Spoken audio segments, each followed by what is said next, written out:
My boyfriend told me that I should not be bothered by losing a patient because they are not my family, so I made him look like a loser at his celebratory dinner and made him pay. My boyfriend, Kyle, recently got promoted to general manager at the restaurant where he works. I work full-time as a pediatric nurse, and my hours are all over the place right now because of the virus. Anyway, when he got home to tell me about his promotion, I was ecstatic. He's a hard worker and deserves it 100%, but because it happened on a Tuesday, we decided we'd go for a celebratory dinner with our mutual friends Saturday night. I was scheduled to work Saturday, but I figured that as long as I could get home, shower, and change, all was well. I'll just sleep late on Sunday. So fast forward to Saturday. I unfortunately lost a patient who had been fighting for her life since birth. I've been her nurse every time I was working in that department, and she and her family were very important to me. I was absolutely devastated. When I got home, the last thing on my mind was dinner. I told Kyle about what happened, and he gave me a hug and said he was sorry to hear that. About 10 minutes later, he, softly, asked if I was going to go shower before we left. I told him I really didn't feel like going out, but he insisted that I go since I promised,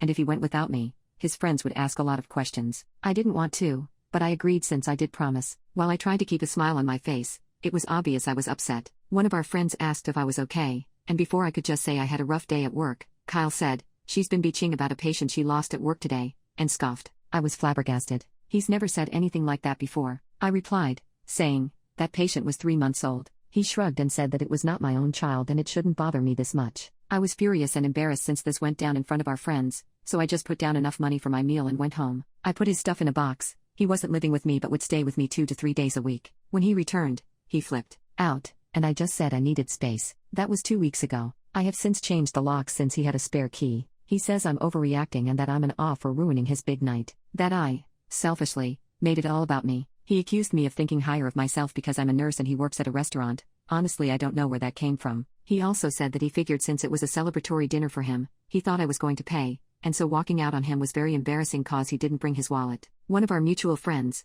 Amy, called me and said that while what Kyle said was effed up, my leaving like that was unnecessary and it made the whole night awkward. I feel bad for ruining the night for everyone else, but I just couldn't let him get away with that. I'm very proud to be a nurse and I don't want anyone, especially my partner, to talk poorly about it. So do you guys think I'm TA for walking out on dinner? Update. So it's 10:20 a.m., and I can happily say Kyle is completely out of my life. His friend picked up the last of his stuff about an hour ago. I called Kyle and officially broke up with him and his number is blocked. Time for a mimosa, aha.